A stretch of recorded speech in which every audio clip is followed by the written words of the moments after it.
ชาบูเหม็น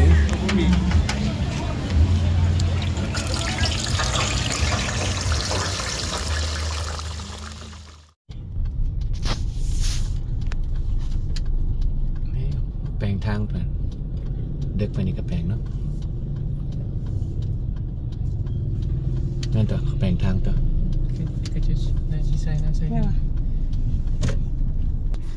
นี่วัดตัวนี้ไปจอดอย่างไรก็ย่างเข้าไปตลาดสีหอมเลยเนาะถ้าไปอยากมา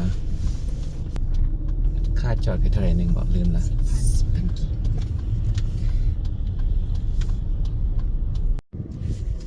นี่เนาะเข้ามาโซนนี้นี่ย่างไปสีหอม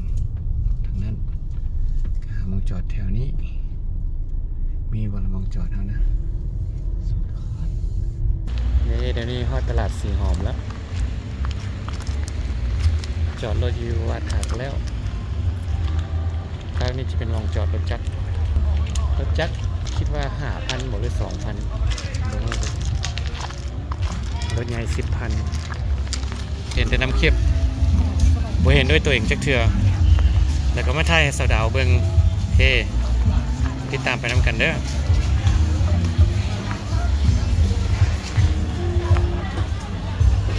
ห้านสิ้นได้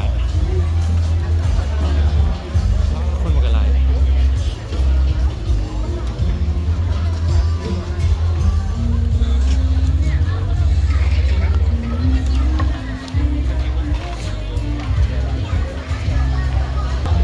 ไปแจ้งเพื่อนของจริงขอโทษ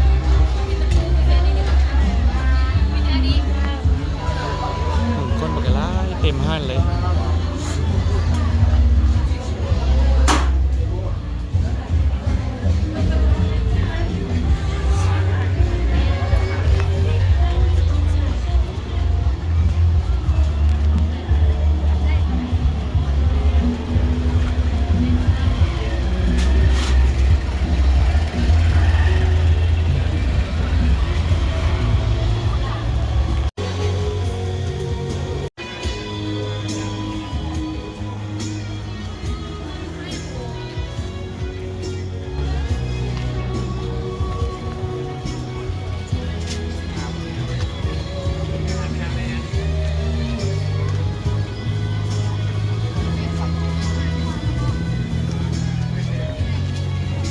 ไม่เท่าอย่ากินยังก็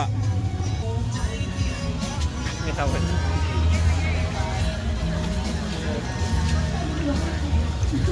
เท่าอย่ากิน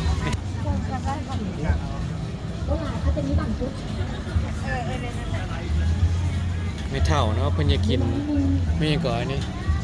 ทอดเต้าหู้อ่ะเต้าหู้เหม็น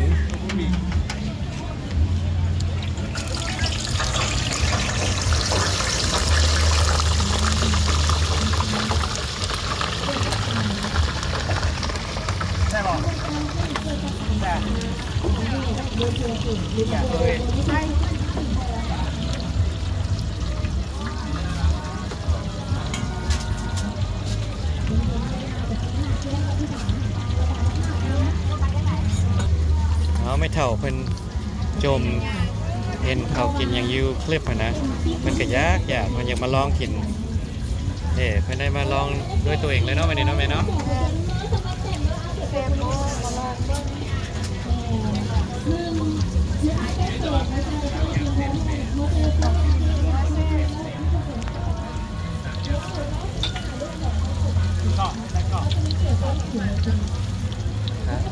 ราคา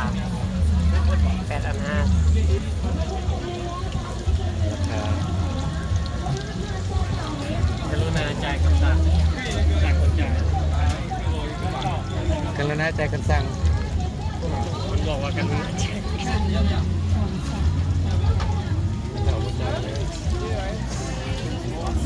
ไม่เท่าถ้าเอาจีนทอดเต้าหู้เหม็นใช่ไหมเต้าหู้เหม็นโบนี่เน่าที่เหม็น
ชูวี่เป็นหยิบเงินมี50หรอกเอาตัวน้อยในเข้าทั้งกลางเลยเข้าทั้งกลางที่50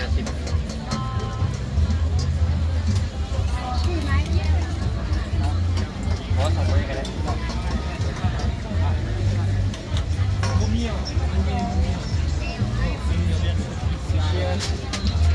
ได้เลยมาอยู่รถมายังไม่อยากหาไม่เท่าซีมFC เจ้าเบิ่งเด้อแอนซีมน้ำเด้อนะต้องประจักษ์ละ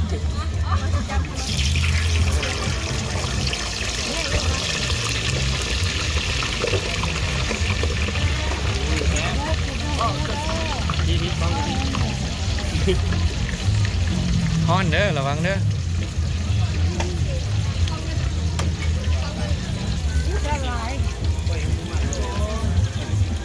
ท้ายไปซอก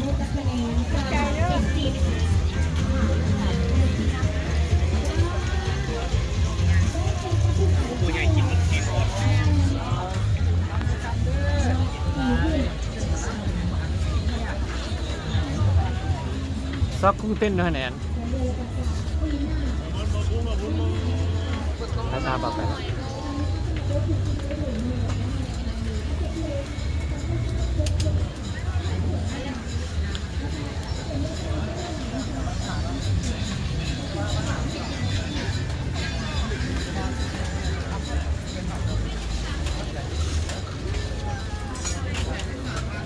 ตรงนี้จะเป็นกลางๆเนาะนั่นทางหน้ามีคนทางหน้า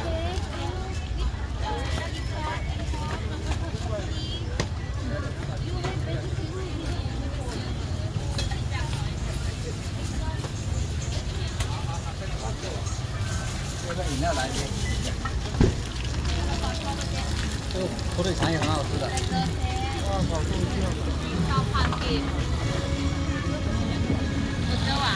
你ใส่กุ้งเต้นแอนทุกคนปะโอ้กุ้งเต้นบ่ได้อยู่ในตลาดอันนั้นมองนั้นเนาะมันอยู่หอมพ่นเพิ่นว่าโอ้อาหารมีหลายชนิดหลายสิ่งหลายอย่างเด้อเดี๋ยวไปกินมักทุเรียนอยู่เบื้องซ้ายมือตอนออกมาทางหน้าตลาดสีหอมไม่เท่าอยากมักทุเรียน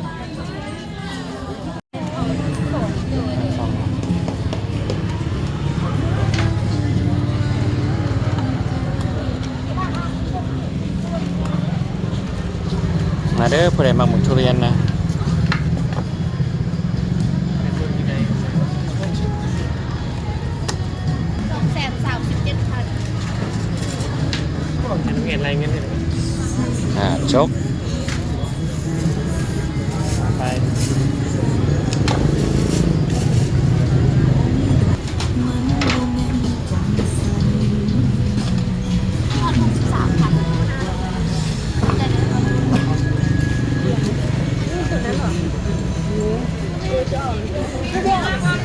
นิด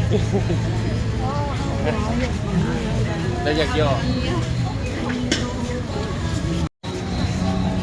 หอมนั่นบ่เห็นกับเขามาตลาดสีหอมขึ้นศูนย์กลางตลาดสีหอม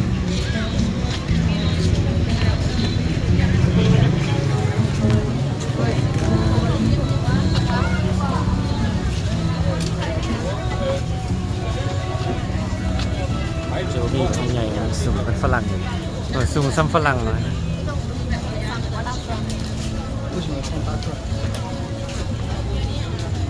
แล้วฝรั่งที่สูงโจวีก็เกือบสูงทอคนนะ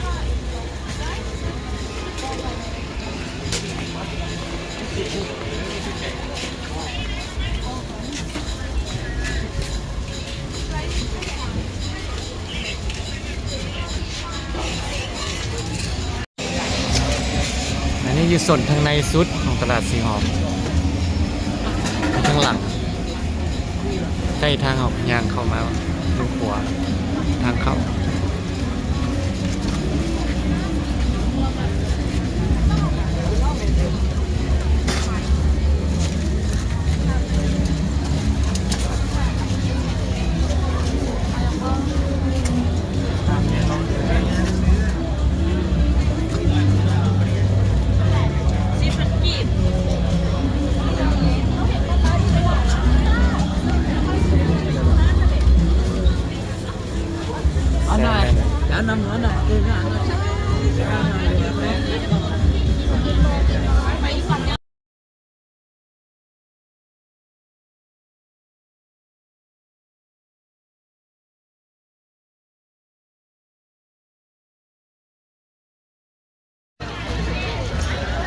หากุ้งเต้นโบเห็นพี่น้องอยากลองกุ้งเต้น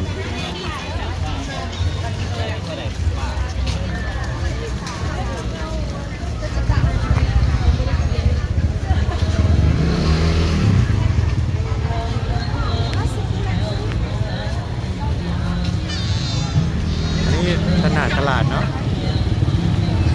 เดินทางน่าจะเป็นตลาด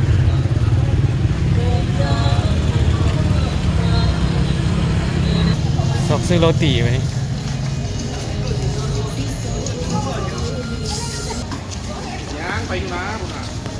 โรตีจะอยู่สนนะเอาตัวกรอบอันนึงตัวใส่ไข่อันนึงถ้าแบบหนึ่งเด้ออยากกินครับถ้าแบบหนึ่งก่อนได้ใครไปรับโอเคเอาไหม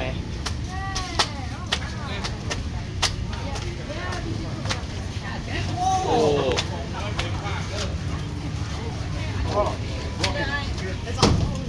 ด้วยกับเชฟ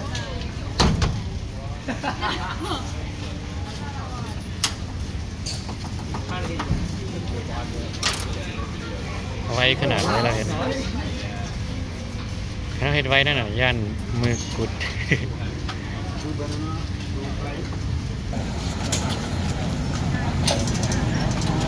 ขีดสีทางตอนแรง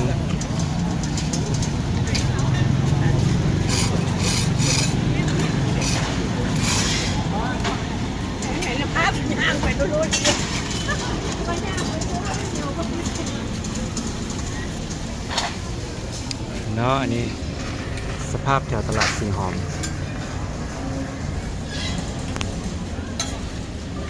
แต่มีไอ้บ่าวเรามาหมักซื้อน้ำเพิ่นดูอยู่ได้เนาะซื้อน้ำเพิ่นประจำบ่ว่าหางเขาได้สิมาซื้อผมบ่เคยมาซื้อซื้อครั้งนี้บ่ครั้งแรกแล้วก็ตอนนั้นก็ไปซื้ออยู่สีไข่เคยซื้อน้ำเราเป็นเทอร์ทมิตรเอามาซื้ออยู่แถวตลาดสีหอมเนี่ย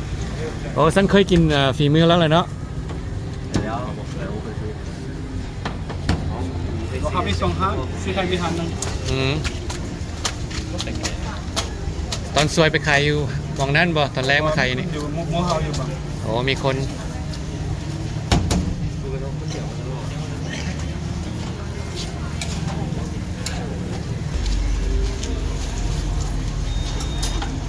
จักปีแล้วก็จะขายนี่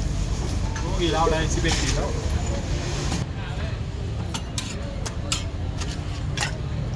วพี่น้องถ้าประเด็นมักโรตีเนาะมาซื้อน้ำเพิ่นได้เนาะยูหอมได้นี่ที่หอมยูซีหอมครับกระนำหนทางเส้นใดนี่ซีแยกเลยนะ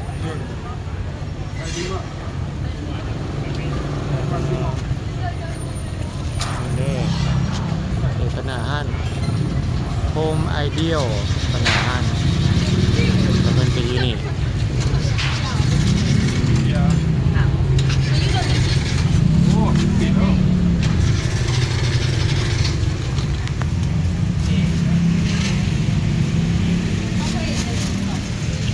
ล่องมาไม่เท่ามาเอาไหม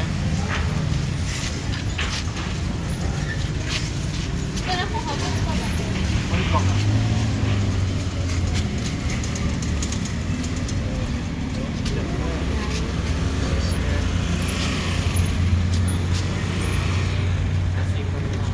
นี่ขอบใจหาไม่เท่าซิมให้เบิ่งดูไว้หน้ามาพี่ติแม่กล้องอยู่พี่ไหน เสียงใหญ่เลย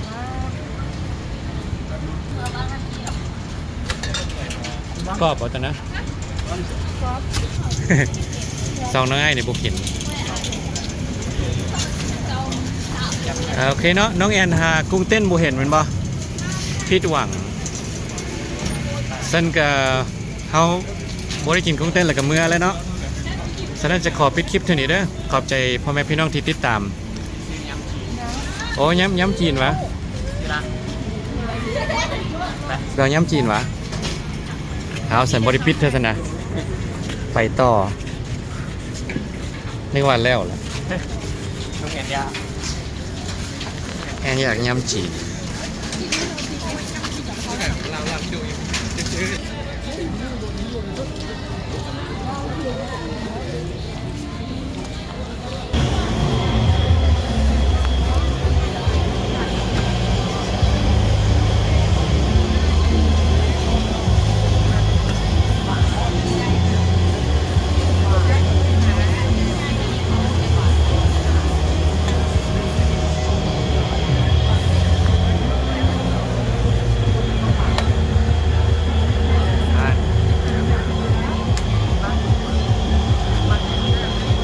อันนี้จะขายเป็นโลเนาะแอนเนาะ